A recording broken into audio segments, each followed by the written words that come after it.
Assalamualaikum Pak Mursyidi. Waalaikumsalam warahmatullahi wabarakatuh. Ya, baik. Bagaimana kabar Pak Mursyidi pada pagi ini? Alhamdulillah sehat Bapak. Bapak Sehat. sendiri gimana kabarnya? Sehat, ya. Alhamdulillah. Baik Pak, dalam beberapa jam ke depan kita akan mengadakan diskusi pendampingan individu yang kelima Pak ya. Siap Pak. Di mana fokus pendampingan kali ini adalah mengenai penerapan aksi nyata Mentor 3.1, kemudian refleksi pengambilan keputusan pada pemimpin dalam pengelolaan sumber daya, dan yang ketiga ada pengelolaan program yang berdampak pada murid, kemudian ada nanti rancangan program yang berdampak pada murid gitu ya, perkembangan komunitas praktisi, dan nanti ada dialog pasca observasi dengan dengan teman sejawat ya, dan nanti akan ada refleksi pada bagian akhir. Baik Pak Mursyidi, sudah siap ya? Insyaallah siap Bapak. Oke. Gini Pak, Pak Mursyidi sudah melakukan kegiatan pembelajaran daring atau DMS sudah sekitar kurang lebih 1 bulan berjalan ya.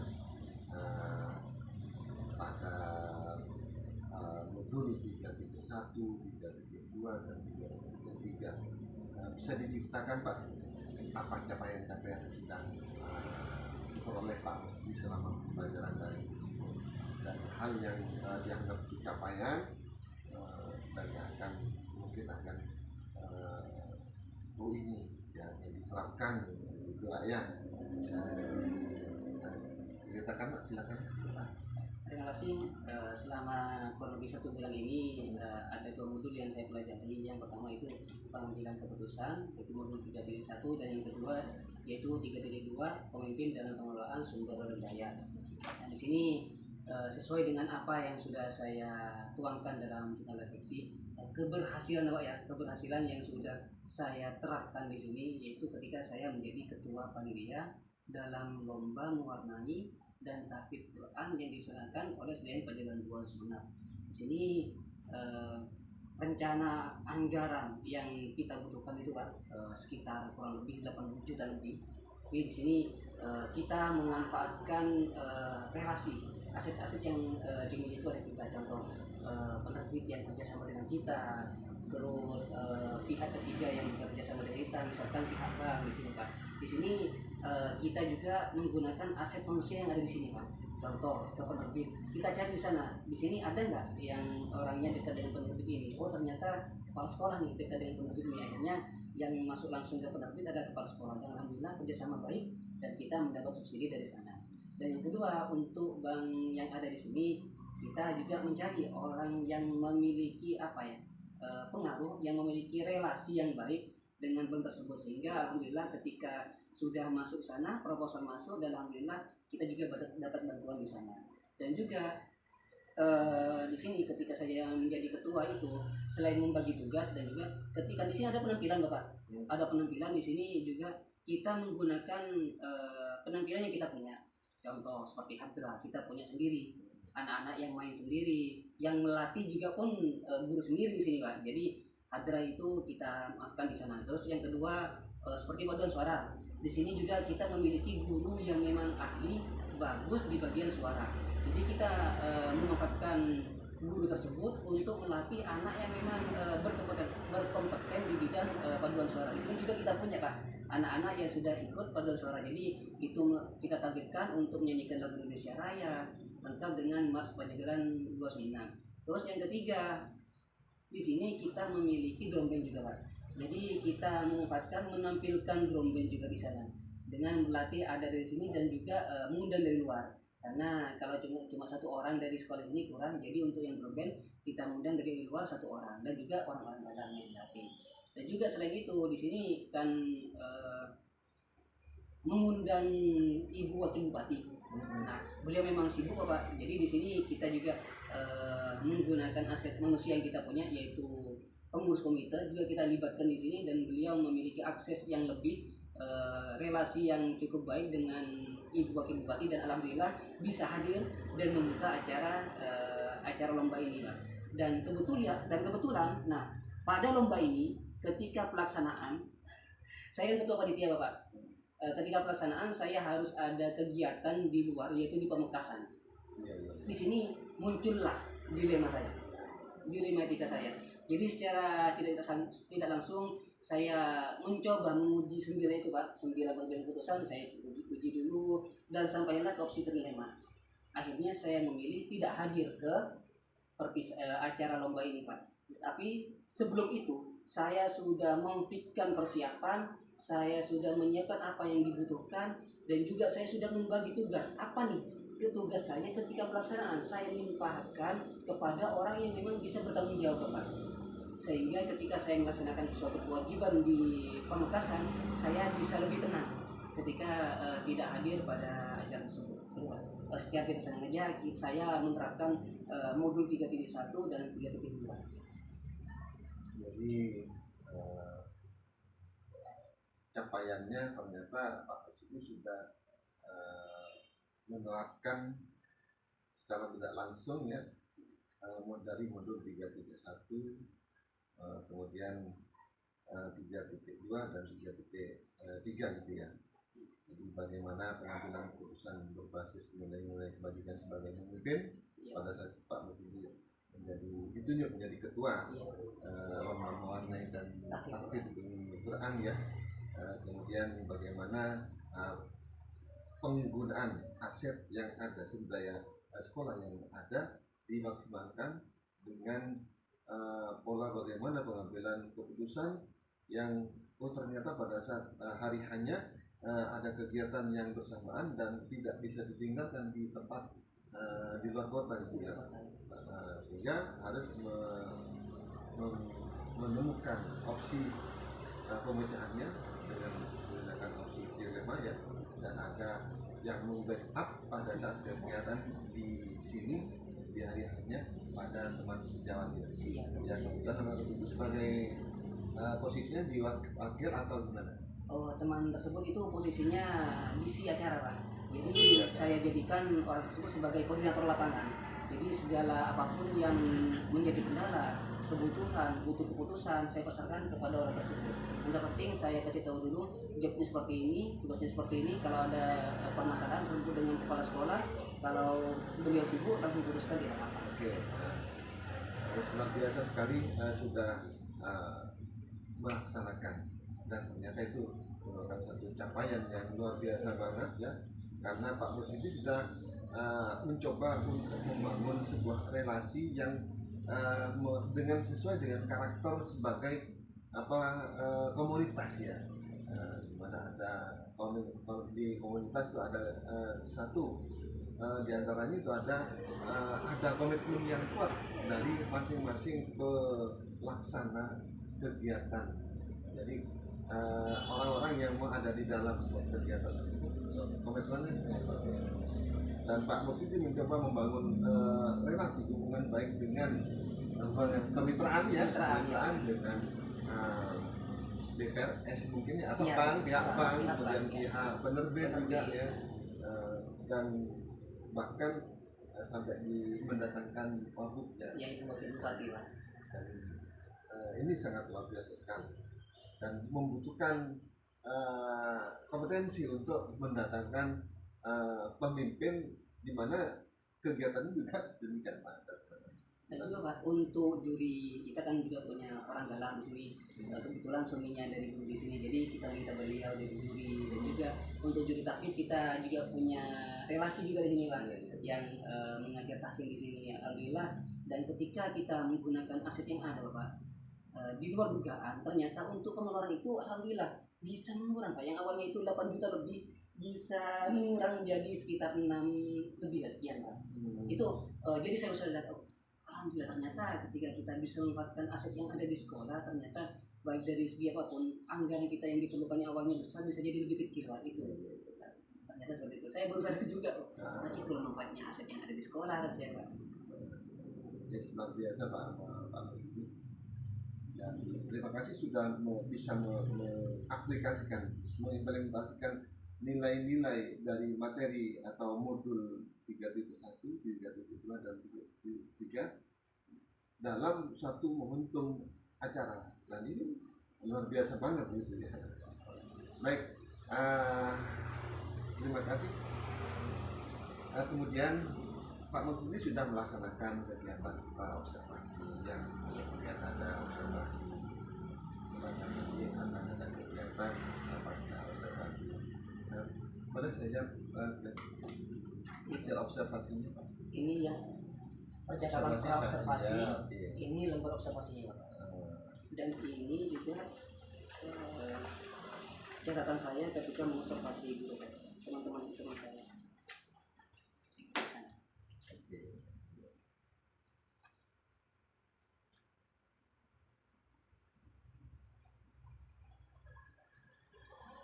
Dengan Bapak observan Selamat Sudarsono ya.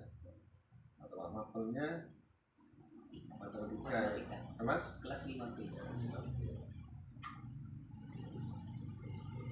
Kapan kelas 5 tanggal berapa? Praobservasinya. Oh gitu. Ya, praobservasinya kapan gitu. Observasinya tanggal 9-nya, besokan harinya langsung. Kebetulan itu setelah jam olahraga. Tapi memang sesuai jadwal Pak? Sesuai jadwal, Senin, Selasa, dan Kamis. Dan disepakati, sepakat bersama di hari Selasa.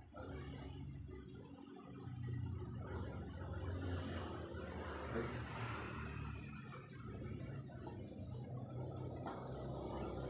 Kalau belum nanti sekian dimasukkan ke nanti ada sebagainya. Dan ini RPD-nya Pak, RPD-nya itu awalnya seperti ini. Belum jelas adanya sosio-emosional, budaya positif dan diferensiasi. Akhirnya saya kasih apa ya, penjelasan. Alhamdulillah dibedakan sudah ya. Ini kebetulan warnanya kurang jelas Pak karena printernya agak besar.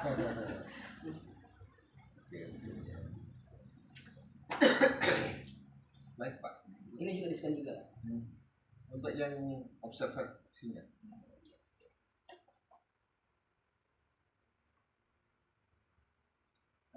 Baik Pak Mufti, kita masuk pada bagian inti ya. Di mana bagian inti ini nanti kita diskusikan tentang pengambilan penerapan aksi data 3.1. Jadi pengambilan keputusan berbasis nilai-nilai kebajikan sebagai pemimpin. Bisa diceritakan bagaimana proses Pak Musiti dalam menemukan, mengidentifikasi sumber daya yang ada di sekolah. Mengidentifikasi Pak yang di sini bisa diceritakan. Dalam mengidentifikasi sumber daya yang ada di sekolah berdasarkan di modul itu kan ada 7 aspek Bapak. Jadi yang pertama yang paling saya identifikasi pertama yaitu sumber daya manusia, aspek manusia. Di sini saya memetakan guru-guru di sini sih apa saja keahlian yang mereka miliki. Akhirnya saya mengetahui ada guru yang bakatnya di nyanyi, ada yang bakatnya di bagian kepramukaan, gunanya tampil, ada yang bakat di bidang seni, terus juga ada yang berbakat di bidang menulis, jadi ada yang berbakat di bidang sepak bola. Nah, akhirnya ini saya petakan satu persatu. Dan selain itu juga komite Bapak. Di sini komite juga kebetulan ada satu pengurus komite itu yang punya relasi atau hubungan yang kuat dengan pihak ketiga seperti contoh di kepolisian, dengan Kak Seto, dengan tokoh-tokoh di luar seperti Polri Payana. Ini saya petakan, saya masukkan sehingga nanti ketika kita membutuhkan sesuatu kita bisa menggunakan aset yang kita miliki. Selain itu untuk contoh yang aset fisik di sini yang kita miliki, alhamdulillah kita memiliki perpustakaan yang bagus, juga kita berada di area yang sangat strategis Bapak. Sekolah Bajigalan 2 ini berada di jantung kota. Sini di samping kanan, kiri, barat, timur berbatasan dengan area yang bisa kita manfaatkan. Contoh di bagian timur itu kita berbatasan dengan Museum Keraton Sunda. Ini bisa kita gunakan, bisa kita maksimalkan dalam pembelajaran. Terus di sebelah utara di sini kita mempunyai lapangan kesenian, dan juga alhamdulillah lapangan kesenian ini kita manfaatkan untuk kegiatan senam komando.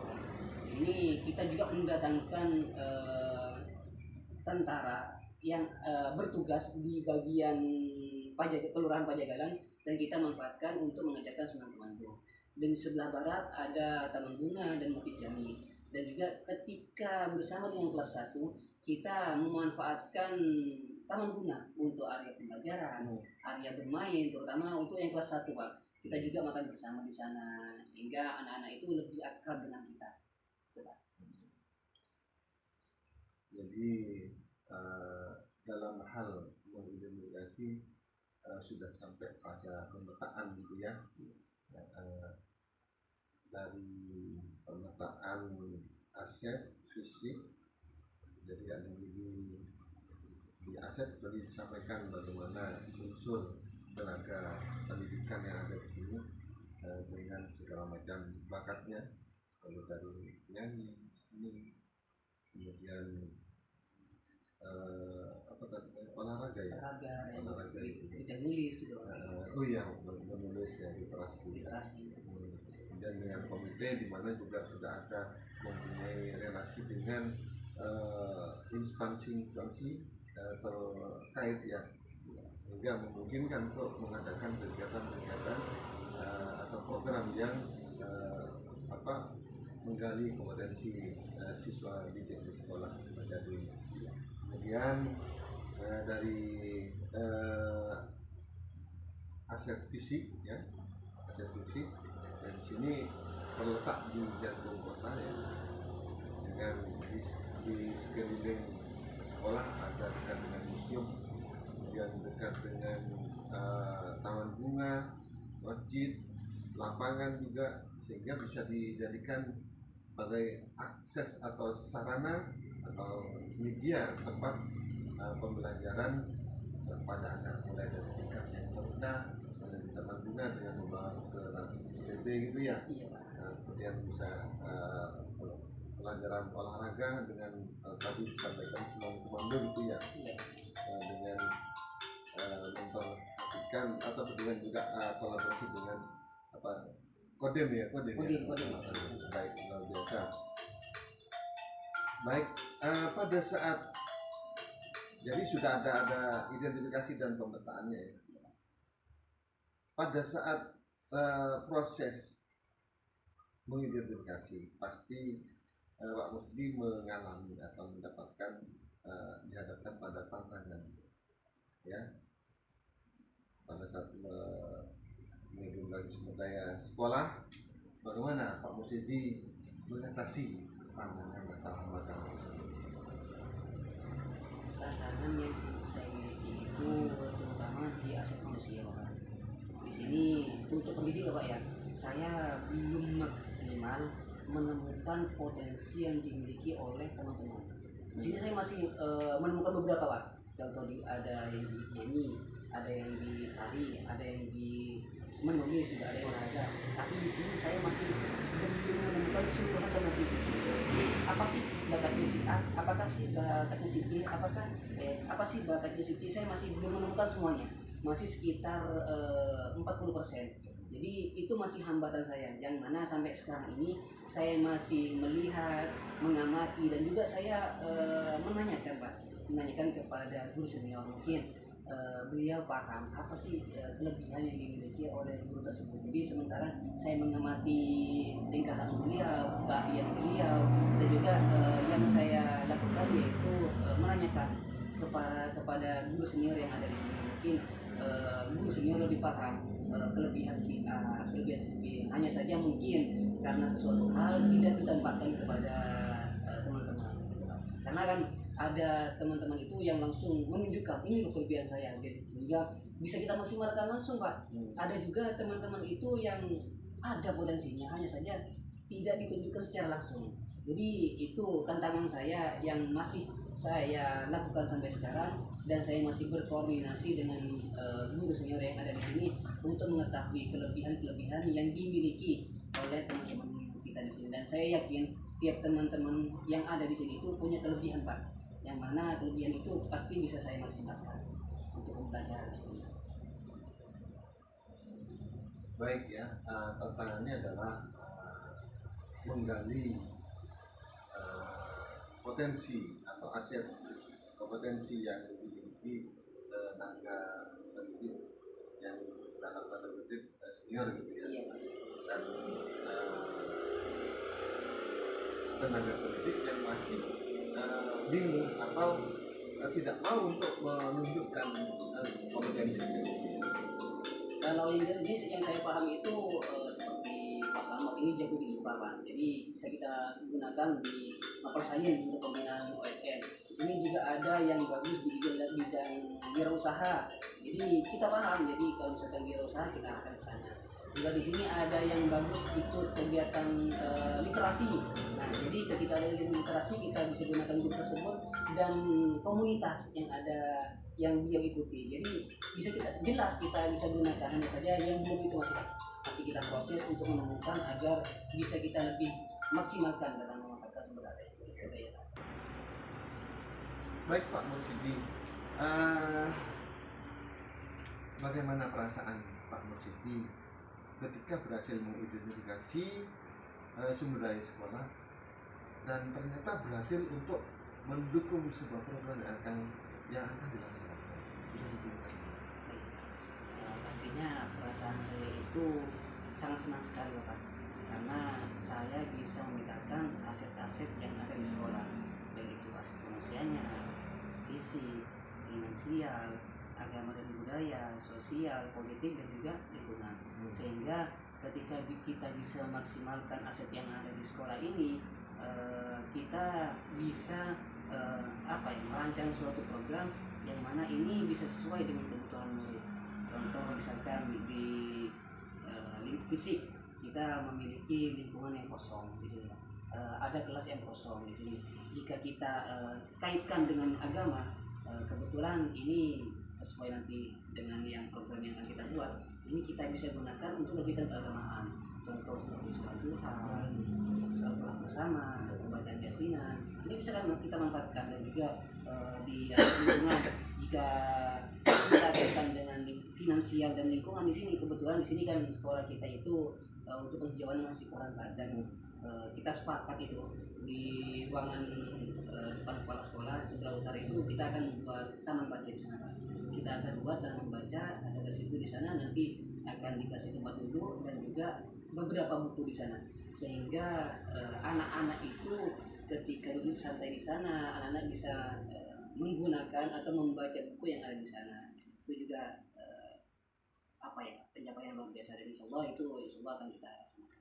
Pastinya saya sangat senang sekali, bahagia sekali karena bisa membedakan aset yang ada di sekolah. Dan juga ini bukan hanya saya saja yang merasakan kebahagiaan ini. Harapannya nanti saya akan sampaikan ke teman-teman juga melalui suatu forum bahwa kita memiliki suatu aset nih yang jika kita berdayakan kita bisa memaksimalkan proses pembelajaran yang ada di sekolah.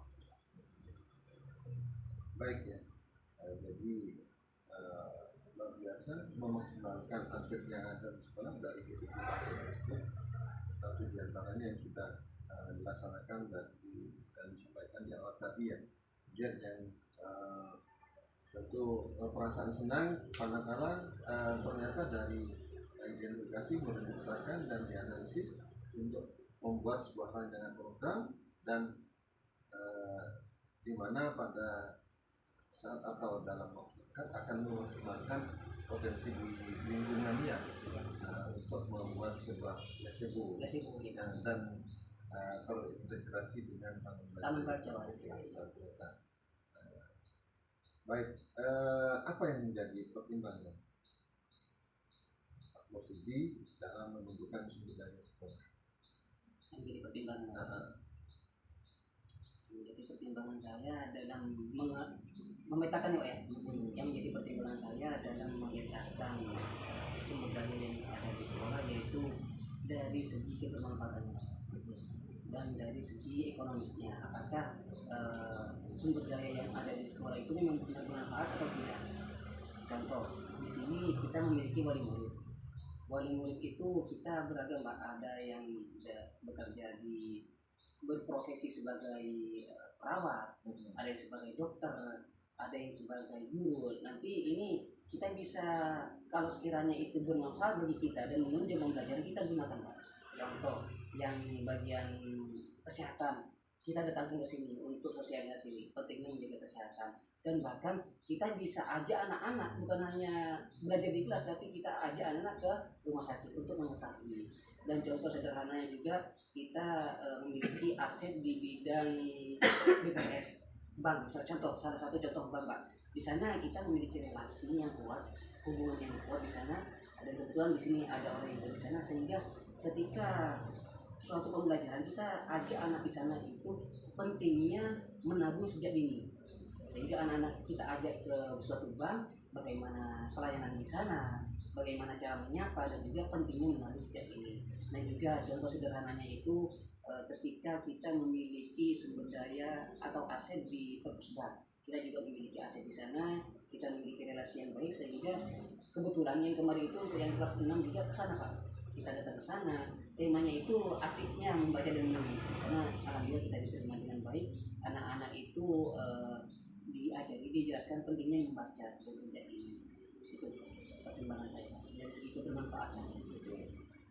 Jadi dalam menggali sumber daya ini memaksimalkan potensi bagaimana agar semua aset tersebut itu dapat bermanfaat, ya, senantiasa bermanfaat untuk mendukung program-program yang dilaksanakan di sekolah. Dan yang sudah disampaikan Pak itu sudah menunjukkan adanya proses menggali bagaimana dari dedikasi, pemetaan, dan analisis dalam menggali dan mendukung aset dari unsur pertimbangan bermanfaat. Baik Pak Mursidi, kita sampai pada refleksi proses pengambilan keputusan. Berdasarkan hasil pemetaan yang Pak Mursidi lakukan, bagaimana hal tersebut bisa mempengaruhi proses pengambilan keputusan yang Pak Mursidi lakukan? Bisa dijelaskan? Sebelum saya belajar modul 3.1 dan 3.2 ini, Bapak, ketika melakukan suatu program yang saya lihat di sini, yaitu modalnya dari mana, siapa yang akan melaksanakan, apakah bisa dilaksanakan. Di sini muncul rasa pesimis terlebih dahulu, Pak, sebelum saya belajar modul 3.1 dan 3.2. Tapi setelah saya belajar tentang modul 3.1 dan 3.2, jika kita melihat suatu aset yang kita miliki, dalam menentukan suatu program ini akan lebih gampang dengan adanya rasa komitmen, tanggung jawab, kolaborasi. Program yang akan kita laksanakan ini akan berjalan dengan lancar. Contoh, di sini program yang kita rancang itu yang sudah kita laksanakan, Pak, seperti lomba mewarnai dan lomba tahfidz. Dari aset manusianya kita lihat dulu siapa nih yang akan dijadikan juri. Oh, ternyata di sini kita memiliki relasi suaminya guru A, ini bagus di bidang mewarnai, jadi kita jadikan juri beliau. Dan juga kita memiliki relasi di suatu lembaga umum, jadi kita jadikan juri. Dan juga pengawas PHI kita jadikan juri di bidang tahfidz. Selanjutnya di bidang fisik kita lihat apakah kita mau nyewa lapangan, apakah kita mau nyewa tempat. Tapi tidak, kita memanfaatkan aset yang ada, yaitu menggunakan lapangan yang ada di sini, sehingga ketika lomba mewarnai kita memanfaatkan lapangan yang ada di sekolah, dan untuk lomba tahfidz kita memanfaatkan kelas yang ada. Selanjutnya untuk finansial, Pak, di sini kita memanfaatkan relasi yang ada seperti penerbit dan juga bank yang bekerja sama dengan kita. Selanjutnya untuk sosial, di sini pastinya kepala sekolah mendukung penuh, Pak, mendukung penuh kegiatan kita. Komite juga mendukung kegiatan ini. Dan juga untuk yang politik, di sini kan kita mengundang Ibu Wabu, kita memiliki relasi yang kuat. Pengurus komite itu memiliki hubungan yang bagus dengan Ibu Wabu, sehingga Ibu Wabu bersedia hadir untuk membuka acara ini. Dan juga untuk lingkungan di sini. Di sini juga memiliki lingkungan yang aman, nyaman juga. Jadi enak lah ketika kita melakukan suatu program dengan memetakan aset terlebih dahulu. Maka program yang akan kita rancang itu lebih gampang kita laksanakan dan tumbuh rasa komitmen yang kuat, rasa percaya diri, sehingga semua stakeholder yang terlibat di dalamnya bisa saling berkolaborasi demi tercapainya program yang akan kita laksanakan. Baik Pak Presidi, luar biasa. Jadi dapat saya tarik benang merahnya bahwa dengan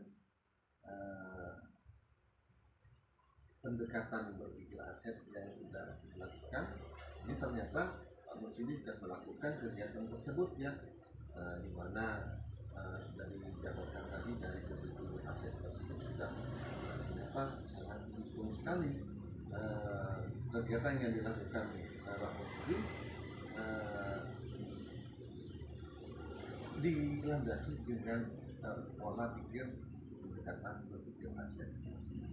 Jadi sangat ada pengaruh yang besar sekali Pak, sehingga program yang akan dilaksanakan optimis karena sudah ada komitmen yang kuat, bahkan terjadi Pak ya, sudah disampaikan di awal tadi, sudah terjadi. Baik, apa hal yang menurut Pak Mursidi masih perlu ditingkatkan atau dikembangkan, bahkan dievaluasi ke depannya dari hubungan dari pengaruh berpikir aset yang bisa mendukung sebuah program yang dilaksanakan, bisa diceritakan? Pastinya di sini yang perlu dievaluasi yaitu kolaborasi, Pak. Kolaborasi dengan stakeholder penting, karena dengan adanya kolaborasi yang baik kita bisa membagi tugas, Pak. Misalkan contoh, siapa nih yang bagian humas, siapa nih yang bagian si acara, siapa nih yang bagian mendokumentasi, siapa nih yang akan menjadi koordinator lapangan, sehingga ketika kita merancang suatu program kita memiliki tupoksi masing-masing. Ketika sudah memiliki tupoksi masing-masing, ada job desk yang jelas, sehingga jelas sudah apa yang akan kita lakukan, sehingga pekerjaan itu tidak menumpuk pada satu orang. Jadi program yang akan kita susun ketika sudah kita adalah kolaborasi yang baik, pembagian tugas yang baik, sehingga kita bisa berjalan sesuai dengan tugas kita masing-masing, dan program yang kita rencanakan ini insya Allah ini yakin bisa terlaksana. Oke, jadi yang perlu dikembangkan dan dievaluasi adalah kolaborasi ya, antar stakeholder. Mana sudah ada description yang jelas, ada komitmen, dan sudah ada tupoksi pembagian tugas-tugasnya ya, sehingga kolaborasi yang dilandasi komitmen akan membawa dampak yang positif untuk terlaksananya sebuah program. Baik, apa hal yang menurut Pak Mursidi mendukung keberhasilan dari keputusan yang diambil? Mendukung keputusan yang diambil. Sini pastinya kita bisa menerapkan itu, Pak, 9 langkah pengambilan keputusan, Pak, dan juga prinsip pengambilan keputusan. Ini penting kita gunakan. Boleh contoh, Pak? Bisa diceritakan dengan pengalaman yang dengan pengambilan keputusan, Pak ya? Oh, contoh di sini contoh, Pak, di sini kita memiliki satu murid yang kebetulan itu sakitnya itu bukan sakit panas dan biasa, tapi dia itu ada saluran ya, Pak ya, yang menghubungkan dengan otaknya, Pak. Kebetulan anak ini memang sering tidak masuk karena sering kontrol di rumah sakit. Jadi di sini kita mengambil 9 langkah itu, kita harus menguji lebih jauh apakah benar ada dasar di sini. Terus selanjutnya yang kita pertimbangkan di sini rasa kasihan, Pak. Karena kalau misalkan kita tidak meluluskan anak ini, tidak memperbolehkan anak ini tidak mengikuti asas sumatif, apa dampak yang akan terjadi. Jadi yang kita lihat adalah rasa kasihannya. Terus selanjutnya untuk uji panutan. Untuk uji panutan di sini yang saya lihat yaitu kepala sekolah, dan saya yakin kepala sekolah jika melihat kondisi anak ini yang mana sakitnya ini memang sudah bawaan dari sejak lahir, insya Allah beliau juga akan mengambil rasa kasihan ini Pak, rasa kasihan karena sakitnya ini memang tidak dibuat, memang dibawa sejak lahir dan sudah 3 bulan mesti kontrol ke Surabaya karena untuk di Madura itu tidak bisa. Jadi prinsip akhir yang kita ambil itu kita tidak melihat hasil akhir, tidak melihat aturan, karena kalau melihat aturan Pak, jika anak itu sudah tidak masuk ya sudah tidak boleh ikut ujian, tapi yang kita ambil yaitu rasa kasihan dan rasa peduli. Jadi meskipun anak ini sering tidak masuk, kita beri komitmen untuk anak ini untuk tetap memperbolehkan ikut ujian dengan syarat anak ini belajar lebih maksimal lagi di rumah, yaitu mengejar apa hal ketertinggalan yang belum dia lakukan, yang belum dia peroleh. Contoh ketika dia tidak masuk pas periksa misalkan pelajaran matematika, jadi dia harus belajar sendiri di rumah. Jika dia tidak tahu bisa menanyakan kepada guru pengajarnya. Jadi yang kita ambil di sini rasa kasihan dan rasa peduli dan mempertimbangkan 9 langkah pengujian. Jadi dalam hal ini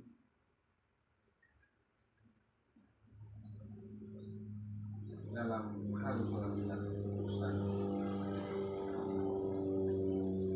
dilema mana sudah ada pengalaman adanya siswa yang ternyata mempunyai sakit bawaan sejak lahir, di mana sudah diketahui di diagnosis bahwa ada harus dipasang saluran yang hubungan katakanlah saraf untuk ke bagian kepala, sehingga setiap minggu dia tuh harus kontrol ke rumah sakit di Surabaya, karena di Madura nggak ada, dan mereka harus meninggalkan sekolah dalam waktu yang cukup lama, sehingga dengan pertimbangan kasihan ternyata mau tidak mau harus dilakukan proses atau mereka diizinkan anak tersebut mengikuti kegiatan ujian dan boleh dibilang diluluskan ya. Ternyata dari kegiatan tersebut sudah ada prinsip dan pengambilan dengan menggunakan 3 prinsip, di mana ngambil berbasis rasa belas kasihan dan peduli. Kemudian dengan langkah-langkah dan menggunakan salah ya sudah selama tidak salah gitu ya, dan menggunakan dari kepala sekolah sebagai panutan juga menyampaikan bahwa ya sudahlah tidak masalah dinyatakan atau boleh mengikuti kegiatan dengan syarat yaitu memperdalam pengetahuan sendiri, artinya belajar mandiri, bertanya langsung pada guru mata pelajaran. Oke. Baik Pak Mursyidi, kita lanjutkan pada rancangan program yang berdampak pada murid. Begini Bapak, apakah Pak Mursyidi sudah merancang sebuah program yang berdampak pada murid? Alhamdulillah Bapak, saya sudah merancang program yang berdampak pada murid, yaitu dengan judul program kegiatan Bisa Aman. Bisa Aman. Singkatannya bisa diceritakan Pak lebih lanjut? Bisa Aman ini singkatan dari pembiasaan keagamaan. Dan pembiasaan keagamaan ini termasuk kegiatan KOP ya. Iya. Rencananya itu yang akan saya libatkan adalah murid kelas atas Pak, yaitu kelas 4, 5, dan 6. Ini kan murid SD Bapak, jadi saya mencoba membawa program yang ingin saya usung, yaitu ada 3, yaitu satu masa salat duha bersama-sama, yang kedua sate, yaitu sedekah Jumat berkah, dan jadi yang ketiga batasin pembacaan surat Yasin. Di sini saya membawa 3 program ini Pak. Nanti saya akan berdiskusi dengan perwakilan siswa kelas 4, 5, dan 6 terkait dengan program yang akan saya usung ini, dan saya juga akan meminta pendapat dari anak-anak apakah program ini sesuai dengan kebutuhan mereka atau anak-anak nanti mengusulkan program yang lain. Baik. Kayaknya menarik. Saya ingin tahu lebih lanjut ini tadi. Jadi bisa aman pembiasaan keagamaan melalui yang pertama dengan rangkaian kegiatan. Yang pertama masa ya. Satu masa. Salat duha bersama-sama. Salat duha bersama-sama. Kemudian yang kedua ada sate. Sedekah Jumat berkah. Sedekah Jumat berkah itu. Jumat berkah. Kemudian yang ketiga ada batasin pembacaan surat Yasin gitu ya. Berkah surat Yasin. Baik.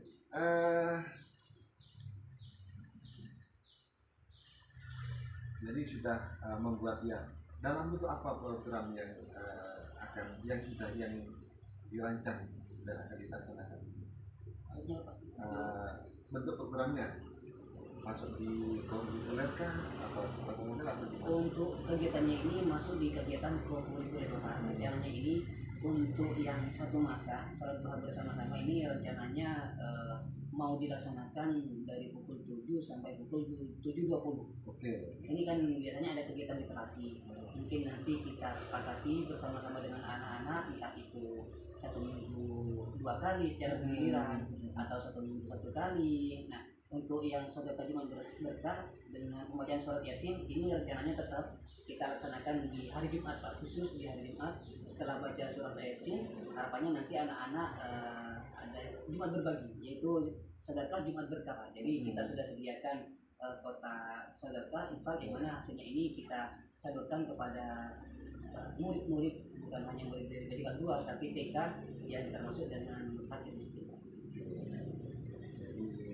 Luar biasa ya, jadi sudah dalam bentuk program kurikuler ya, mana prosesnya akan didiskusikan dengan murid, bagaimana pelaksanaannya, penjadwalannya, yang alokasi jadwalnya mungkin di awal ya 7 sampai 7.20 ya, itu sekitar 20 menit begitu. Kemudian tentunya dengan ini tidak serta-merta langsung dilaksanakan setiap hari, tapi selang-seling dengan kegiatan interaksi gitu. Iya betul Pak. Oke. Jadi kita diskusikan lagi nanti sama anak. Baik. Kemudian dukungan apa saja yang Pak Mujidi perlukan untuk menerapkan program yang sudah dibuat? Pastinya di sini jika berdasarkan dengan aset Bapak, dukungan yang saya butuhkan itu ada 6. Yang pertama aset manusianya, yaitu dukungan dari kepala sekolah, guru, murid sendiri dan wali murid, dan juga pengurus komite, bahwa kita akan mengadakan suatu program di bidang keagamaan yang mana tujuannya yaitu untuk meningkatkan keimanan dan ketakwaan kepada Tuhan Yang Maha Esa dan juga berakhlak mulia sesuai dengan profil pelajar Pancasila. Dan yang kedua aset sosialnya Pak, dukungannya yaitu komunikasi yang baik atau kerjasama yang baik dengan kepala sekolah, guru, murid dan wali murid yang ada di sini nanti, karena kita akan melibatkan beberapa guru juga Bapak yang akan mungkin dijadikan tugas nanti di sini untuk membersamai anak-anak. Dan juga di bidang agama di sini kita berdekatan dengan masjid, mungkin di sela waktu itu kita akan mengundang tokoh agama untuk memberi ceramah pentingnya sholat duha bersama-sama berjamaah, sehingga anak-anak itu bukan hanya bisa melakukan sholat duha bersama-sama, tapi mereka tahu apa sih manfaatnya, apa sih faedahnya sholat duha bersama-sama. Dan juga aspek politiknya, maksudnya di sini kebijakan kepala sekolah, kebijakan sekolah pasti saya harapkan ini Pak, dukungan penuh dari kepala sekolah agar mendukung program ini. Dan juga untuk aspek fisik, nah kita di sini butuh tempat yang sesuai satu kelas telah cukup, dan kebetulan di sini ada tempat kosong satu ruang yang mana itu memang bisa digunakan untuk sholat duha bersama-sama dengan kapasitas sebanyak 30 orang. Insya Allah cukup Bapak untuk aset isi. Dan selanjutnya untuk aset lingkungan, alhamdulillah di ruang tersebut ruangannya bersih, aman, sehingga anak-anak ada karpetnya juga, tinggal anak-anak membawa sajadah sendiri dari rumah. Doa yang saya berikan. Baik, luar biasa. Jadi untuk dukungan yang diberikan adalah dukungan kepala sekolah tentunya ya, Pasti. dengan kebijakan untuk bagaimana menggairahkan unsur atau memberikan sosialisasi kepada guru, kepada orang tua murid, kepada komite ya. Dan ada sosial tadi sudah disampaikan, bagaimana peran dari tokoh agama dengan mendatangkan tokoh agama untuk menyampaikan memotivasi bahwa pentingnya sholat duha ya. Jadi ada landasannya apa sih sholat duha atau belakang begitu ya. Iya betul Pak. Dan agama sudah jelas tadi. Kemudian unsur politik tentunya adanya kebijakan yang mengikat kepada dari kepala sekolah untuk pelaksananya kegiatan ini. Dan fisik sudah ada jelas tadi, sudah ada ruang kosong yang cukup untuk menampung 30 orang ya. Dan lingkungan juga sudah disampaikan tadi. Baik, luar biasa. Kemudian kira-kira apa tantangan hambatannya yang akan terjadi yang memungkinkan akan menjadi tantangan dan hambatan pada saat pelaksanaan program ini dijalankan pada saat pelaksanaan Pak ya. Oke, tantangan yang bisa terjadi mungkin di sini yaitu kamar mandi Pak. Di sini kamar mandinya kita itu masih ada ada 4 dengan kapasitas 30 orang. Mungkin di sini akan membuat waktu molor Pak. Akan membuat waktu molor dengan adanya 4 kamar mandi yang ada di sini. Pihak sekolah mungkin nanti saya akan berkolaborasi dengan kepala sekolah untuk mencari solusi dari permasalahan tersebut, karena kalau hanya 4 kamar mandi yang digunakan untuk 30 anak ini kayaknya habis dalam waktu 20 menit untuk berwudhu saja. Untuk berwudhu saja 20 menit sudah Pak, beda sholatnya masih. Jadi mungkin di sini ini permasalahan yang akan menjadi tantangan bagi saya dengan adanya kamar mandi yang 4 ruangan masih kurang ya.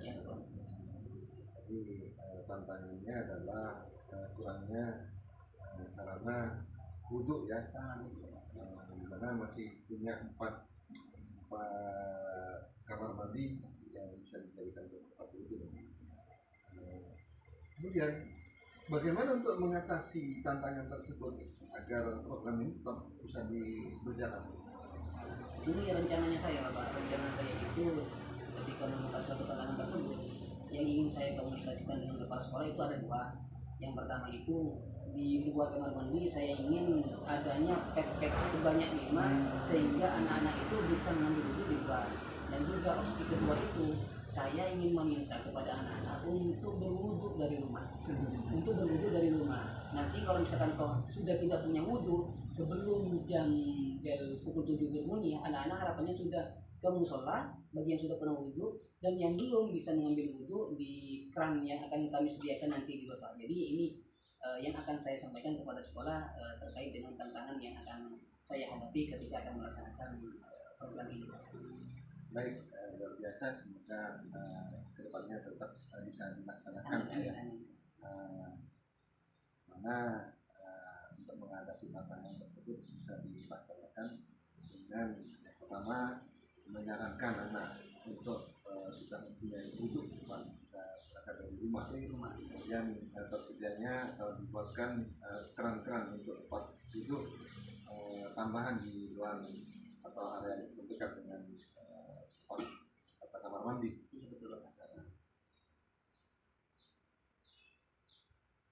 Kemudian kita beranjak pada perkembangan komunitas praktis yang ada di sekolah. Pak Musidi sudah merintis komunitas praktis di sekolah dan sekitarnya juga ada. Bagaimana peran komunitas praktisi ini terhadap proses belajar Pak Musi? Bisa disampaikan?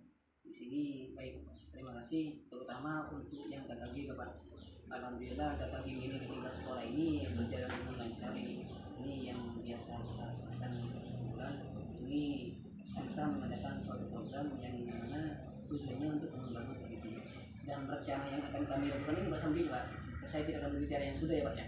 Yang akan kita lakukan yaitu aksi nyata untuk BMM, kita akan membahas itu Pak. Terus selanjutnya tentang literasi. Terus yang akan kami bahas juga pembuatan kesempatan kelas. Jadi nanti sebelum kami masuk Pak di semester tahun belajar baru akan ada kakak ini yang membahas tentang kesepakatan kelas. Cara membuat atau praktik membuat kesepakatan kelas. Jadi semuanya nanti di sekolah kita di Pajagan 2 itu di tiap kelas sudah bisa membuat kesepakatan kelas. Dan ini sudah bisa dilaksanakan ketika di awal pembelajaran bersama anak-anak. Terus pembahasannya juga yang akan kami lakukan yaitu aksi nyata yang BMM itu Pak. Karena kan aksi nyata itu kita banyak yang tertolak karena sesuatu hal dan juga ada yang berhasil di sini sebanyak 5 orang.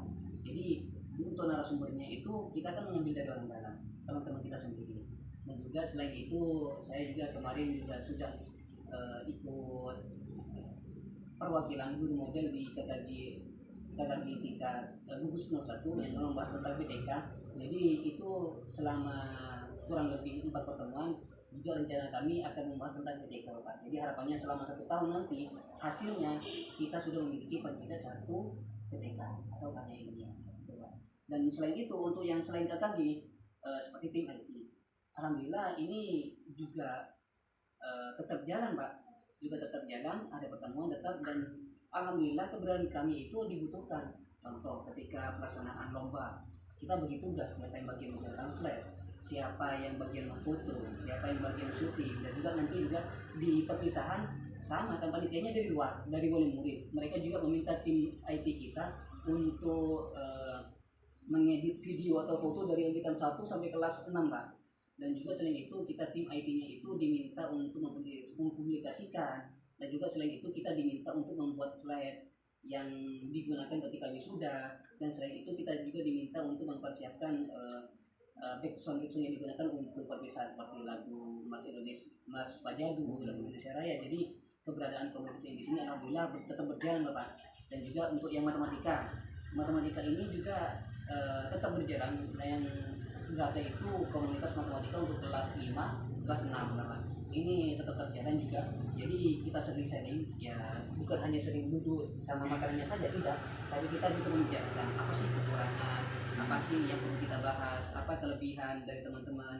Dan kebetulan teman saya juga tadi itu yang kebetulan mengajar matematika. Jadi dia itu kita saling berbagi ilmu, apa sih kelebihannya, apa sih kelebihan mereka. Jadi kita bisa mengambil pelajaran dari kelebihan yang dimiliki oleh teman-teman kita. Jadi kegiatan komunitas partisipasinya tadi kegiatan KKG itu berjalan ya, mana dijadikan sebagai sarana untuk ujian sharing tentang bagaimana pembelajaran yang bagus dan menyenangkan. Jadi bagaimana kekurangan dan kelebihan dari proses pembelajaran yang ada atau dialami oleh guru ya. Kemudian ada tadi bagaimana membuat aksi nyata, tapi yang ditugaskan pada saat BMM itu ya. Kemudian ada KKG, terus ada ganti literasi, kemudian ada bagaimana membuat kesepakatan kelas untuk tanda jalan gitu ya. Kemudian jadi guru model, dari guru model melalui pembahasan PPK dan menjadi tim IT untuk kegiatan sekolah dan perusahaan. Kemudian pada saat juga menjadi jadi pada intinya adalah adanya proses atau saling sharing dan belajar bersama. Baik, jadi kira-kira apa saja perubahan yang menyenangkan yang dilakukan di komunitas praktisi itu Pak? Perubahan ya Pak? Iya. Perubahan yang menyenangkan. Yang menyenangkan itu pastinya kita bisa saling belajar Pak. kita bisa saling berbagi di sana yang terpenting Pak. Contohnya itu saling berbaginya itu ketika kita sudah bisa lewati ini untuk aksi nyata bukan hanya satu kali Pak, sudah terlaksana. Jadi awalnya itu yang berhasil satu orang, alhamdulillah ketika sudah adanya kejadian itu yang berhasil lebih 5 orang. Saling berbagi. Nah, harapannya itu bukan pas 5 orang ini yang berhasil, harapannya kita itu yang kurang-kurang itu yang belum selesai juga harapannya bisa menjadi berhasil juga Pak, sehingga sekolah kita itu ketika dipandangkan yang lihat itu komentar yang sudah Pak, memang di Pacitan 2 ini memang betul-betul memperhatikan program pelatihan yang ada di PNM. Jadi kita itu saling bersemangat, saling berbagi Pak, dan juga yang tim IT ini keberadaannya memang sangat dibutuhkan oleh sekolah karena ini merupakan sarana pengenalan sekolah kita kepada masyarakat Pak. Jadi keberadaan komunitas yang ada di sini itu memang sangat dibutuhkan oleh sekolah. Luar biasa ya. Jadi keberadaan dengan komunitas praktisi, perubahan yang menyenangkan yang terjadi, karena terutama pada saat ada peluang untuk masuk di PNM, belajar secara mandiri dan sampai pada aksi nyata yang pertama hanya satu orang yang bisa berhasil, namun dengan saling sharing, belajar bersama akhirnya menjadi 2 orang dan bahkan akan ditingkatkan menjadi semuanya Pak. Iya Pak. Dan peran serta aktif dari tim IT yang diinisiasi Pak Musiti dan kawan-kawan di sini sangat membantu sekali pada saat aksi nyata itu ya, terutama untuk mempublish kegiatan atau rancangan dari aksi nyata tersebut. Luar biasa Pak Musiti. Kemudian apa rencana ke depannya jika kegiatan yang Pak Musiti lakukan sebagai JGP melalui program PGP ini sudah berakhir dari komunitas praktisi, bisa diceritakan? Untuk kegiatan selanjutnya ini meskipun PGP ini kan sudah sebentar lagi akan selesai ya, harapannya tetap kita laksanakan Pak, karena komunitas ini saya lihat sangat berguna itu terutama bagi pendidik, bagi murid dan bagi sekolah. Karena kalau pas kita berhenti setelah saya selesai PGP ini pas seakan-akan saya membuat program hanya untuk PGP saja, bukan untuk murid. Jadi meskipun saya sudah selesai di PGP, saya tetap berkomitmen saya akan tetap terus melaksanakan program yang sudah dirancang, sehingga program ini memang ada bukan hanya untuk PGP saja, tapi memang program ini ada untuk murid, ada untuk sekolah, ada untuk pendidik, yang mana tujuannya yaitu untuk mengembangkan potensi pendidik dan juga mengembangkan potensi murid yang ada di sekolah. Luar biasa ya. Jadi akan dikembangkan terus, dilanjutkan ya, karena bagaimanapun ini kegiatan ini akan berdampak positif bagi guru dan murid ya. Jadi bukan hanya untuk guru tapi murid yang kita pikirkan. Jika tidak dilanjutkan maka akan mandek, dan bagaimana dengan proses keberlangsungan transformasi pendidikan pada yang akan kemudian apa dukungan yang Pak Musiti perlukan untuk komunitas praktis agar terus bisa belajar bersama? Sini untuk dukungannya pastinya yang satu Pak, kebijakan kepala sekolah. Makanya kebijakan kepala sekolah itu selalu mendukung komunitas yang ada di sekolah, sehingga komunitas yang ada di sekolah ini bisa berjalan sebagaimana mestinya, tugasnya seperti apa. Dan juga harapannya setiap pengurus yang ada di setiap komunitas harapannya selalu berkomitmen untuk melaksanakan tupoksi atau tugasnya masing-masing, sehingga bukan hanya ketika ada suatu acara saja mulai aktif, tapi tidak, meskipun tidak ada acara khusus kita tetap terlaksana. Kalau misalkan ada satu pertemuan setiap bulan ya kita ada pertemuan. Jadi memang kalau sudah jadwalnya rapat ya ayo kita rapat, sehingga komunitas ini memang ada, memang jelas adanya, sehingga memang dibutuhkan oleh pendidik dan murid yang ada di sekolah. Oke, ini adanya kebijakan sekolah yang selalu mendukung dari rangkaian kegiatan yang akan digagas oleh rekan-rekan komunitas praktis, dan adanya komitmen bersama untuk melaksanakan kegiatan sesuai dengan jadwal yang dari keputusan bersama. Baik, luar biasa. Assalamualaikum warahmatullahi wabarakatuh. Waalaikumsalam warahmatullahi wabarakatuh. Saya Mursidi dari SDN Pajajaran 2 Sumeneb. Pada kesempatan kali ini saya melaksanakan coaching supervisi akademik. Mana di sini ada 3 kegiatan yang harus dilakukan dalam melaksanakan coaching supervisi akademik, yaitu pelaksanaan pra observasi, yang kedua proses observasi, dan yang ketiga yaitu pasca observasi.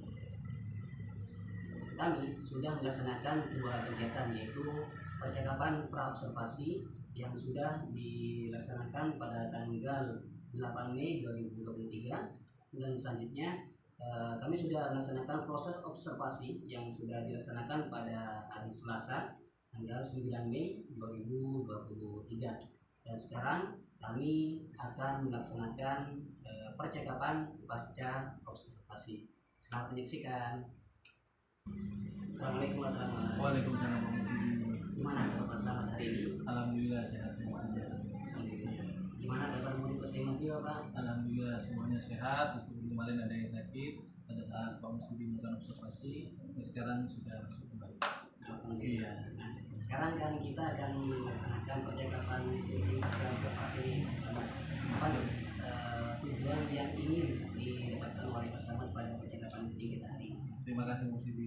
Jadi alhamdulillah kemarin Pak Musdi sudah melakukan observasi di kelas saya di kelas 5B pada saat saya melaksanakan pembelajaran, yaitu materi pada satuan jarak. Yang perlu saya sampaikan hari ini, sekali lagi terima kasih. Jadi dari kegiatan observasi tersebut pada hari ini ingin saya sampaikan bahwa apa yang dilakukan Pak Musdi, saya ingin mengetahui apakah dalam proses pembelajaran yang saya laksanakan, terutama pada proses pembelajaran diferensiasi, apakah sudah sesuai dengan perangkat yang sudah saya buat. Terus yang kedua, saya ingin menggali lebih dalam apakah nanti dalam proses pembelajaran yang saya lakukan itu ada beberapa hal yang perlu dibenahi, terutama dalam proses diferensiasi proses. Itu pada saat saya melaksanakan proses diferensiasi, pembelajaran diferensiasi, ada banyak hal yang perlu diperbaiki, terutama dari beberapa hal yang terkait dengan pembelajaran yang kinestetik, karena pada saat itu banyak siswa yang masih kurang aktif dalam melaksanakan kegiatan pembelajaran yang sifatnya kinestetik. Terus yang kedua, dari kegiatan tersebut saya ingin menggali apakah nanti ada umpan balik dari Pak Musdi selaku mungkin dibilang senior dari saya, dari kegiatan apa yang telah saya lakukan ini sebagai masukan kepada saya agar bagaimana dalam proses pembelajaran selanjutnya, terutama pembelajaran diferensiasi, bisa diterapkan untuk materi-materi yang lain. Mungkin itu keinginan saya dari kegiatan tersebut Pak Musdi. Baik, pertama di sini berarti ada 2 kali ya Pak ya dari tujuan perjalanan kita hari ini, yaitu yang pertama ingin menggali hal lebih dalam hal apa yang perlu dibenahi dan selama melaksanakan proses diferensiasi, agar nanti ketika melaksanakan pembelajaran dengan menggunakan strategi diferensiasi bisa lebih maksimal. Ya. Dan yang kedua, nanti Bapak Sama juga ingin dapat umpan balik dari saya itu yang menjadi orang ya. Nah, dapat masukan apa hal yang perlu diperbaiki sehingga nanti ketika pembelajaran bisa lebih baik lagi. Keren Pak. Kemarin itu ketika proses observasi saya keren, apalagi terutama yang nyanyi itu Pak. Sampai saya hafalkan itu. Saya coba nyanyikan dulu Pak ya. Apa sih nyanyiannya? Keren tapi itu nyanyiannya. Waktu itu saya senang sekali waktu nyanyinya, anak-anak juga antusias ya. Aku nyanyi. Saya coba nyanyikan dulu Pak ya. Silakan. Oke, kita nyanyi bersama.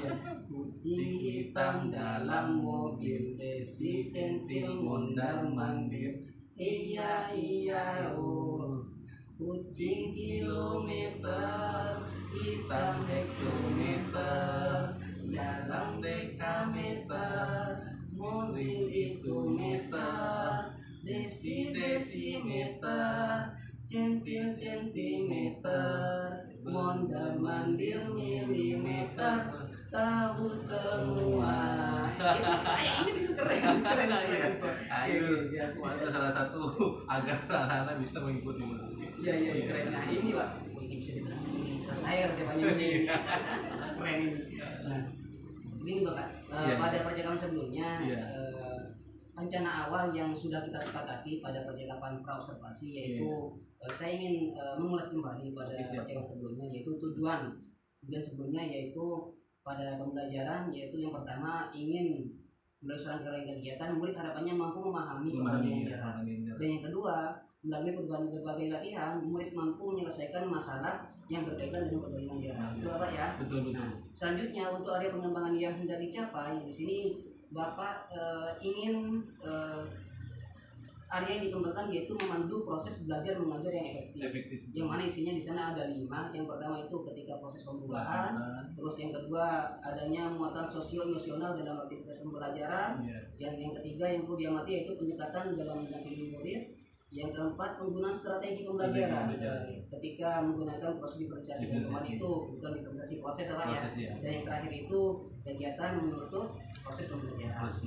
Ini yang ingin tanyakan apa nih hal yang sudah dilakukan Bapak ketika belajar, bisa diceritakan Bapak selama proses pembelajaran. Terima kasih. Jadi apa yang sudah Pak Muslibi kemarin observasi, jadi pada saat proses pembelajaran yang perlu saya tekankan lagi. Nah, yang pertama yang perlu saya lakukan adalah membuat rencana pembelajaran dulu agar sesuai dengan apa yang disampaikan, sesuai dengan proses pembelajaran yang berdasarkan diferensiasi.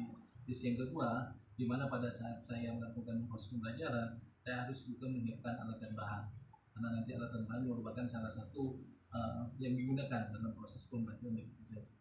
Terus yang kedua, dalam proses pelaksanaannya, di mana pada proses pelaksanaan diferensiasi itu ada 3 hal yang perlu saya perhatikan, yaitu yang pertama tentang visual, terus yang kedua ada audio, terus yang ketiga ada kinesthetik.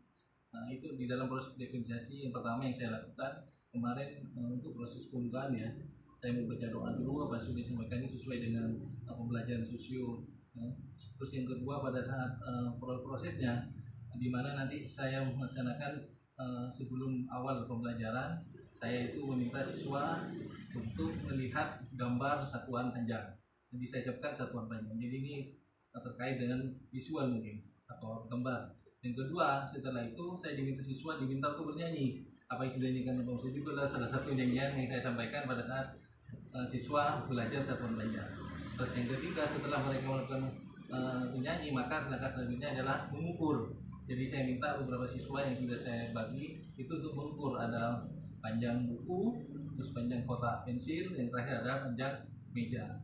Dari ketiga kegiatan tersebut nanti maka hasilnya itu disampaikan dalam proses diskusi. Dari diskusi ini nanti saya adakan umpan balik dari situ. Maka langkah selanjutnya adalah melaksanakan asesmen atau penilaian, di mana penilaiannya itu ada penilaian proses atau penilaian kinerja pada peserta didik. Jadi itu mungkin yang saya lakukan pada saat proses pembelajaran diferensiasi itu pada satuan panjang. Ini memang betul sekali ketika saya mengobservasi ketika pembukaan peserta juga sudah mengucapkan salam doa, menanyakan kabar peserta didik. Sini termasuk dalam muatan sosial juga ada budaya positifnya juga di sini, dan juga selama pelaksanaan di sana Bapak juga mengelompokkan ini juga termasuk dalam muatan sosial, keterampilan relasi, dan juga ketika pelaksanaan di sana juga nampak sekali proses diferensiasi prosesnya.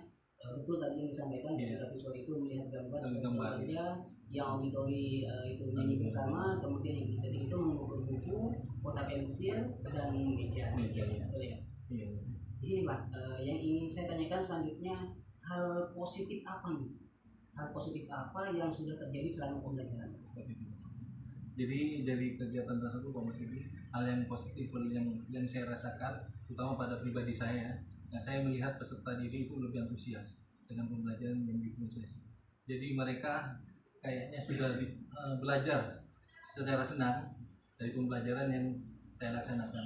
Mereka terlihat dari antusiasnya. Jadi ada yang senang bernyanyi, ada yang senang melihat gambar, dijadikan gambar kemarin satuan panjang dalam bentuk gambar kayak gini, jadi poster ya. Terus yang kedua, ada yang senang mengukur, jadi mereka senang mengukur ada panjang pensil dan terus yang kedua, apa yang ketiga dari alat yang saya laksanakan, alat yang dibawa juga ada penggaris, ada mikrometer dan ada rollmeter, itu mereka juga bisa menggunakan. Jadi hal-hal positif itu yang perlu saya rasakan sangat istilahnya sangat menyentuh bagi saya. Jadi mereka peserta tadi merasa senang, merasa pembelajarannya itu tidak hanya monoton, tetapi mereka kayaknya belajar disesuaikan dengan keinginan mereka. Biasa ya. Hal bagus yang sudah disampaikan Mas Rahman tadi, memang betul ingin mengetahui antusias anak-anak yang mengenai pembelajaran, ada mereka senang sekali, apalagi ketika bernyanyi, ketika mengukur meja, tampak sekali keaktifan anak-anak di sana. Untuk selanjutnya Pak Slamet, saya ingin menyampaikan nih hasil pengamatan saya ketika melakukan observasi. Di sini kan ada area penggaman yang ingin dikembangkan oleh Pak Slamet. Di sini ada 5. Ketika saya melakukan observasi memang betul ketika proses pembukaan belajar di sini kan jika ada poin 1 sampai 5 Bapak, saya ingin memberikan poin nilai 5. Jika ada, hanya jadi di sini maksimalnya 4 Bapak. Andai kan ada 5 saya berikan 5 di sini, iya. Karena di sini sudah bagus. Pak Slamet itu menyampaikan tentang pembelajaran, menyapa murid, bagaimana kabar hari ini? Alhamdulillah luar biasa.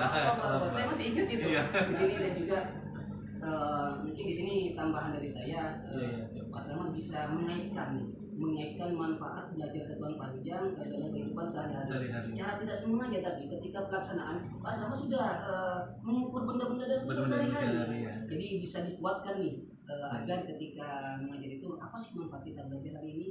Kita kaitkan dengan kehidupan sehari-hari agar ketika pembelajaran anak lebih antusias. Tapi secara tidak sengaja selama prosesnya Pak Slamet sudah mengaitkan dengan kehidupan sehari-hari. Sudah biasa. Dan yang kedua, untuk muatan sosial emosional di sini sudah bagus. Dari skala poin 1 sampai 4, saya bolehlah kategorikan poinnya 3. Sudah bagus ya. Di sini yang ingin saya tambahkan yaitu mungkin Pak Slamet di tengah-tengah itu bisa menjadikan speaking. Speaking. Bisa menjadikan speaking. Jadi misalkan ketika mau presentasi nih, misalkan dia dari kelompok 2, dari kelompok 3, wah ini kan dia antusias anak-anak. Yang baik buat saya. Tapi secara keseluruhan keren sudah. Dan untuk yang pendekatan dalam mendampingi murid di sini poinnya maksimal juga Bapak. Saya kasih poin 4 karena maksimalnya 4 sudah di sini, nggak bisa lebih banyak lagi. Bisa ditambah ya? Iya, nggak bisa ditambah sudah. Karena Pak Slamet itu ketika proses mendampingi murid baik itu secara individu, secara kelompok, sudah ya kelompok-kelompok awalnya itu di mana murid yang paling itu didampingi, kemudian secara perlahan Pak Slamet membiarkan agar mereka menjadi tim ini. Andai kan saya di sini sampai 5, saya kasih 5 Pak. Dan yang selanjutnya untuk strategi pembelajaran, proses diferensiasi. Untuk strategi pembelajaran sudah bagus, saya akui. Terutama yang ingin saya terapkan dalam pembelajaran saya yaitu ketika auditorinya nyanyi itu. Bisa itu Pak. Itu mau saya terapkan sih itu untuk yang nyanyi. Dan di sini mungkin tambahan ya Pak ya. Tambahan bagi selama pembelajaran mungkin andaikan bisa itu lebih bagus ketika menampilkan PowerPoint. Jadi di sini kalau menampilkan PowerPoint antara yang visual dan auditori ini bisa sama-sama. Bisa sama-sama. Jika dilihat video pembelajaran, wah lebih keren nanti Bapak. Siap. Bisa pakai Canva ya? Bisa pakai Canva. Keren itu ya, bisa pakai Canva. Dan yang terakhir ketika proses pengukuran belajar juga bagus sudah. Di sini poin maksimal juga bagi saya, dan juga harapannya nanti di akhir Bapak ya, setelah melakukan kesimpulan, kemudian mendefinisikan harapannya itu apa ya, menanyakan kepada murid apa sih kekurangan Bapak itu selama mengajar, apa kalian belajar senang hari ini kayak gitu. Umpan balik lah kita bisa mengevaluasi apa sih. Siap. Itu umpan balik dari saya Bapak. Berdasarkan hasil pengamatan. Nah selanjutnya nih Bapak, kalau terlaksana proses coaching lagi, apa nih area pengembangan yang ingin dikembangkan lebih lanjut oleh Pak Slamet? Apakah tetap memandu proses belajar mengajar yang efektif, ataukah mengembangkan lingkungan kelas yang fasilitasi murid, ataukah yang ketiga tentang melakukan asesmen?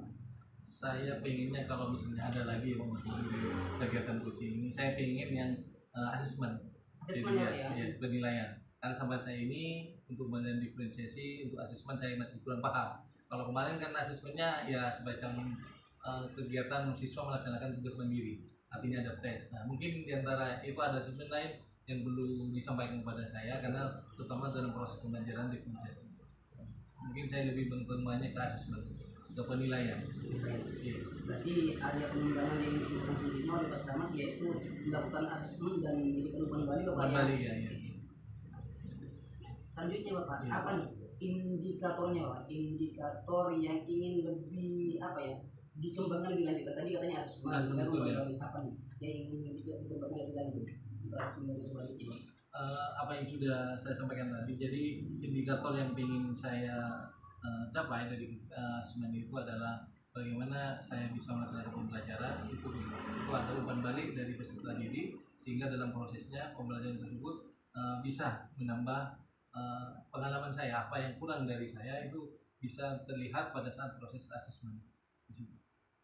Jadi Mas Ahmad harapannya dengan adanya umpan balik ini Mas Ahmad bisa mengetahui ya, Mengetahui, ya. murid indikator keberhasilan Mas Keberhasilan, Ahmad dan iya. kekurangan selama Kekurangan proses proses pembelajaran. Iya. Nah tadi kan umpan balik ya Pak ya. Iya. Dan asesmen apa nih indikator keberhasilannya?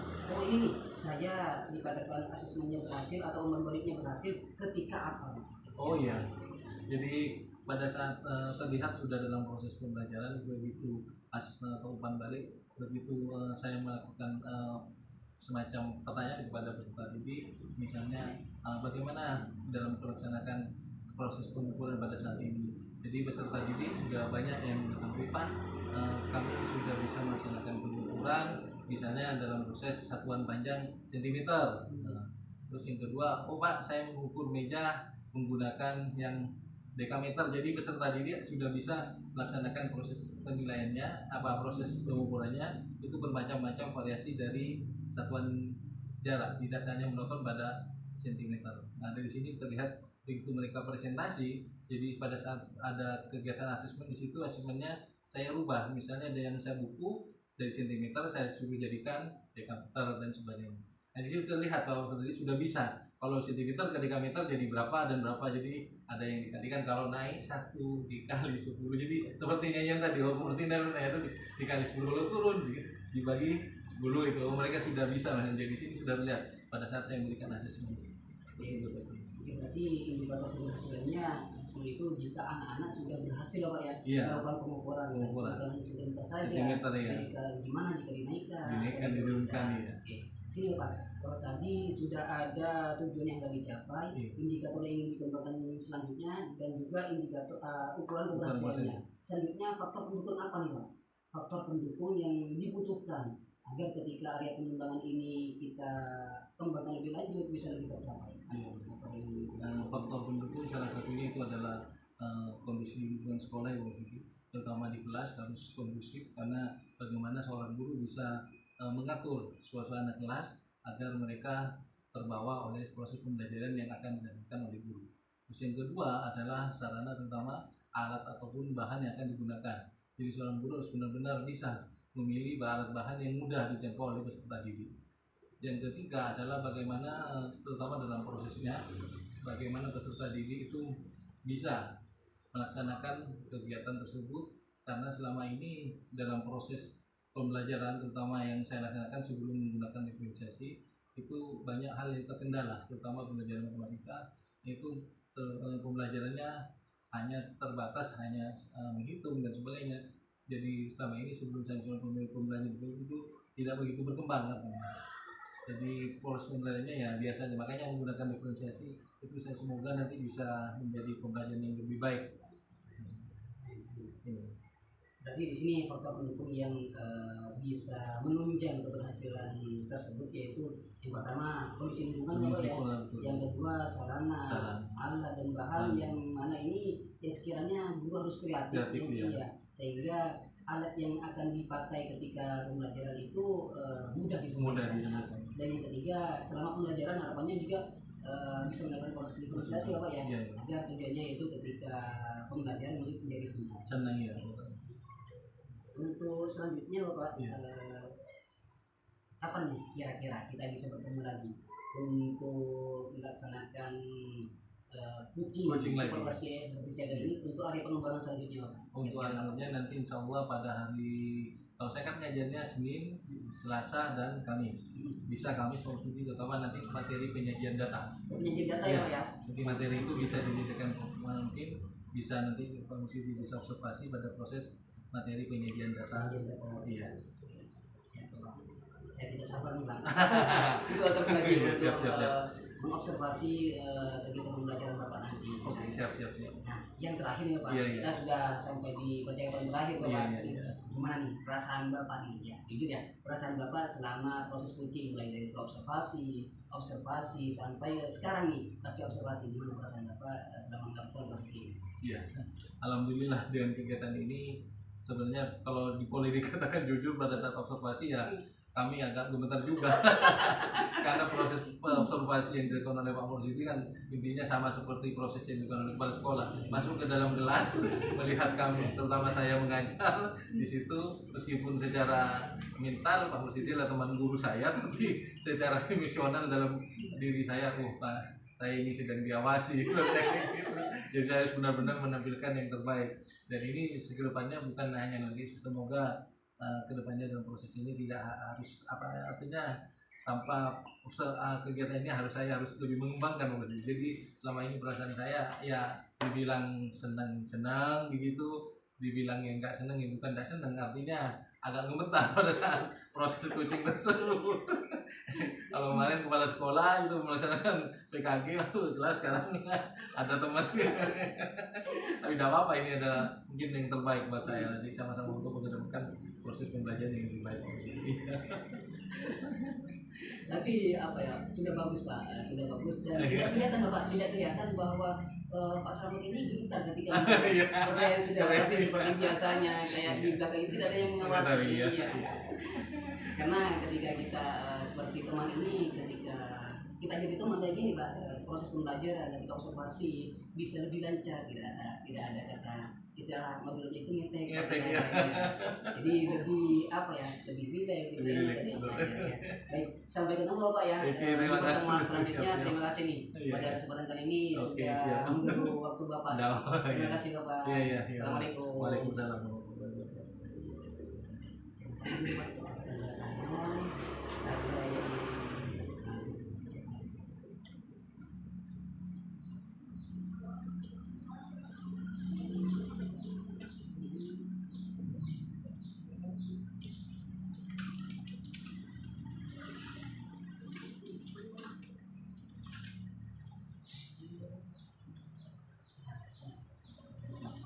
Ini. Terima kasih.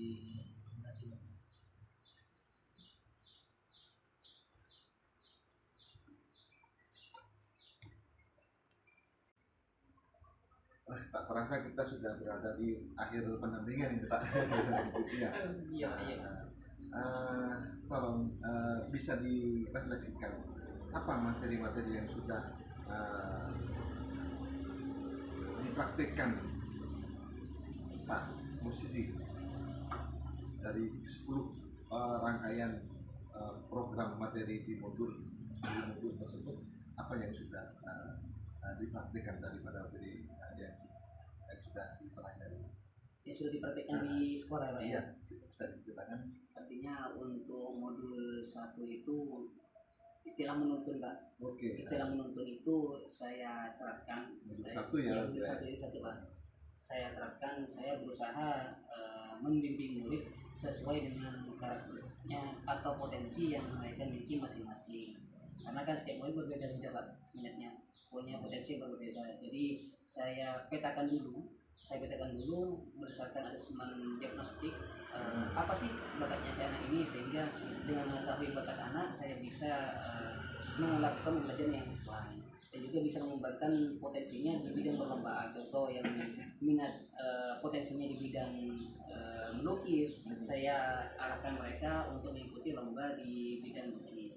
Dan juga untuk modul 1 ini terkait dengan nilai dan peran seorang guru penggerak. Di sini saya tetap selalu berusaha untuk mengembangkan nilai-nilai yang harus dimiliki oleh seorang guru penggerak. Contoh mandiri. Di sini meskipun saya belajar di PGP, selain itu saya juga belajar di PMM untuk mengembangkan kapasitas diri saya pribadi. Dan yang modul 1.3 di sini terkait dengan visi guru penggerak. Visi guru penggerak itu saya prakarsa perubahannya yaitu pembelajaran diferensiasi. Saya tetap optimis, saya tetap selalu berusaha untuk melakukan pembelajaran berdiferensiasi meskipun selama proses pembelajaran masih banyak kekurangan Bapak. Selama proses pembelajaran, karena saya yakin setiap pembelajaran itu tidak selamanya sempurna. Jadi untuk proses pembelajaran berdiferensiasi saya tetap berusaha untuk melakukan yang terbaik. Dan selanjutnya untuk budaya positif. Budaya positif ini saya tetap menanamkan budaya positif, salah satunya dengan kesepakatan kelas yang sudah ada, yang sudah kita terapkan. Jadi dalam suatu pembelajaran ketika saya masuk, saya ingatkan anak-anak terkait dengan kesepakatan kelas yang sudah kita buat terkait dengan modul 2.1 dan 2.2. Di sini saya coba terapkan dalam pembelajaran, yang mana dalam pembelajaran itu saya berusaha menanamkan pembelajaran sosio-emosional dalam pembelajaran. Contoh seperti menanyakan kabar mereka, apa yang mereka lakukan ketika di rumah. Saya juga mengajarkan keterampilan relasi, gimana pengelompokan yang berbeda, bukan hanya dengan kelompok yang pertama, tapi kita bagi-bagi gimana rasanya kelompok dengan si A, gimana rasanya kelompok dengan si B, agar anak-anak itu ketika berelasi menjalin komunikasi bisa bukan hanya si A saja, bukan hanya dengan si B saja, tapi dengan semua temannya bisa berkolaborasi. Dan juga untuk modul 2.3 sini terkait dengan coaching supervisi akademik. Nah, di sini saya tetap selalu berusaha untuk saling berbagi ilmu. Bagaimana sih caranya menjadi seorang coach di sini Pak, terutama dalam supervisi akademik, sehingga beda rasanya ketika disupervisi oleh kepala sekolah dan juga ketika disupervisi dengan teman sejawat. Rasanya beda sekali, karena kalau disupervisi dengan teman sejawat itu rasanya seperti teman Pak, seperti teman, berbeda dengan seorang kepala sekolah mungkin yang hanya langsung melihat observasinya tanpa melakukan percakapan praobservasi dan pasca observasi. Itu kelebihannya di modul pembelajaran. Dan juga untuk 3.1 di sini terkait dengan pengambilan keputusan dalam yang perlu saya pelajari lebih lanjut, yaitu terkait dengan 9 langkah pengambilan keputusan. Ini penting kita terapkan dalam kehidupan sehari-hari, bukan hanya di sekolah, juga di rumah bisa kita terapkan, sehingga ketika kita sudah melakukan ingin mengambil satu keputusan dengan mempertimbangkan 9 langkah pengambilan keputusan, kita bisa lebih berhati-hati, lebih mempertimbangkan kebutuhan masyarakat atau terutama murid ketika di sekolah. Dan juga untuk 3.2 pengelolaan suatu aset. Untuk 3.2 ini penting kita pemimpin di satuan pendidikan untuk memetakan suatu aset yang berada di sekolah dan yang berada di sekitar area sekolah, karena ini akan menunjang proses pembelajaran. Jika bisa kita petakan, bisa kita manfaatkan, dan bisa kita kelola dengan baik. Dan yang modul terakhir 3.3 yaitu tentang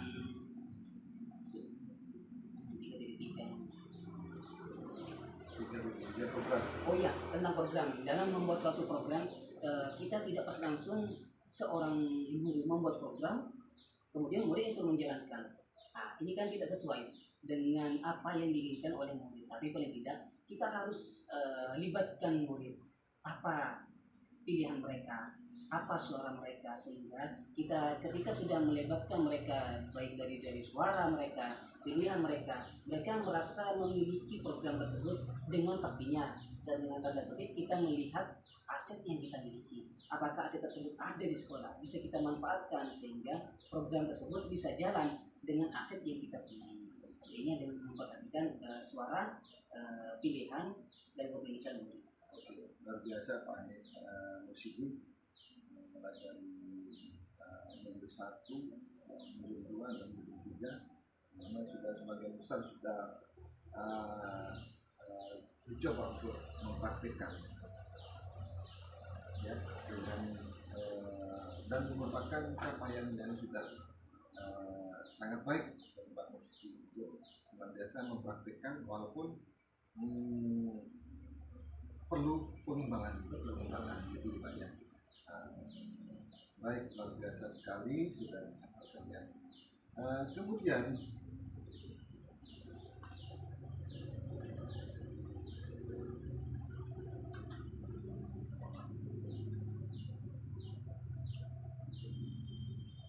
materi yang masih dari ke 10 materi, adakah materi yang masih membingungkan dan perlu dikembangkan dan digali terus dan belajar terus, gimana Pak? Untuk yang dikembangkan saya bukan Mas, dari 10 modul ini Kalau dalam waktu 6 bulan saya rasa kurang, Pak. Terutama di modul 3, Pak. Modul 3. Modul 3 saya akui, untuk modul 3 ini saya akui saya masih perlu belajar lebih lanjut. Karena kan saya sebagai guru, Pak, hanya pemimpin pembelajaran di kelas. Gitu. Belum berpengalaman menjadi seorang pemimpin di satuan pendidikan. Jadi saat saya belajar, saya mencoba belajar memahami. Di sini ada rasa kebingungan dari modul 3.1 sampai 3.3, sehingga saya merasa saya harus belajar lebih giat lagi. Kalau perlu jika ditambah sampai 3 bulan saya siap belajar, Pak, untuk memaksimalkan pemahaman saya belajar 3.1 sampai 3.3, sehingga ketika kita itu sudah terjun menjadi seorang kepala sekolah, kita sudah bisa menerapkan kemampuan kita menjadi seorang kepala sekolah, Pak. Jadi yang perlu saya kembangkan yaitu modul 3 semuanya, Pak, baik dari 3.1 sampai 3.3, karena ini sangat penting sebagai bekal bagi seorang calon CGP yang menjadi seorang pemimpin di satuan pendidikan. Jadi di modul 3 masih perlu dikembangkan terus ya.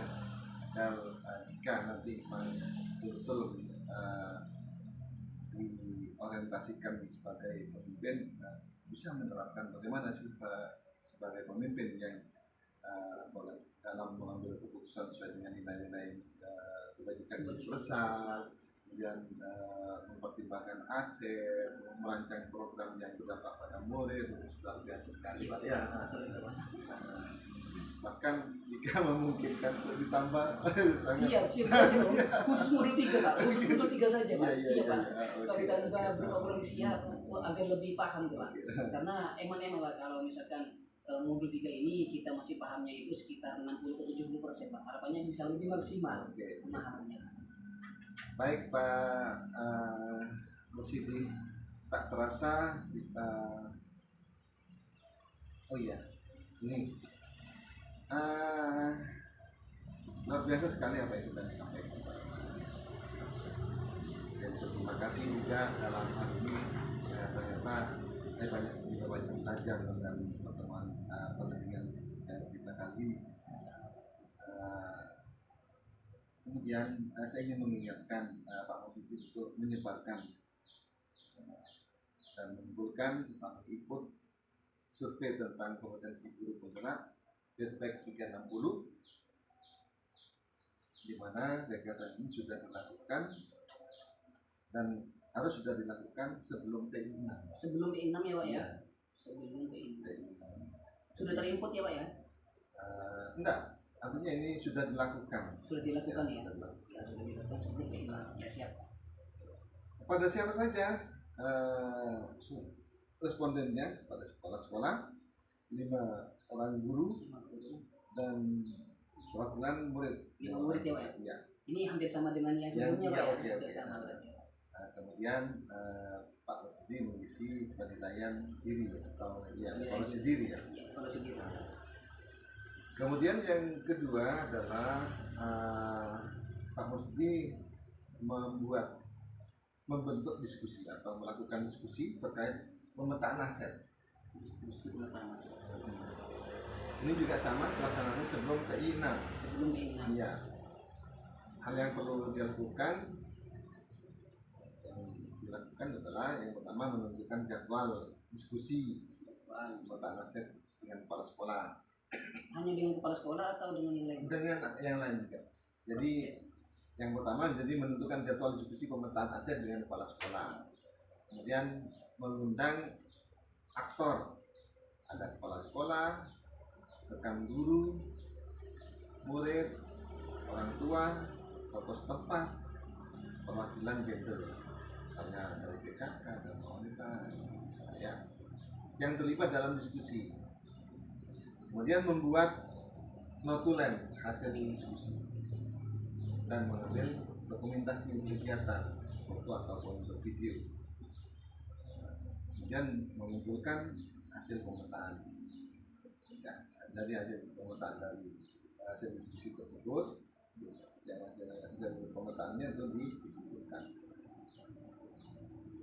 Jika ada hal yang terkait pembelajaran daring yang perlu diketahui oleh fasilitator, maka tetap dalam guna komunikasi yang bisa kita.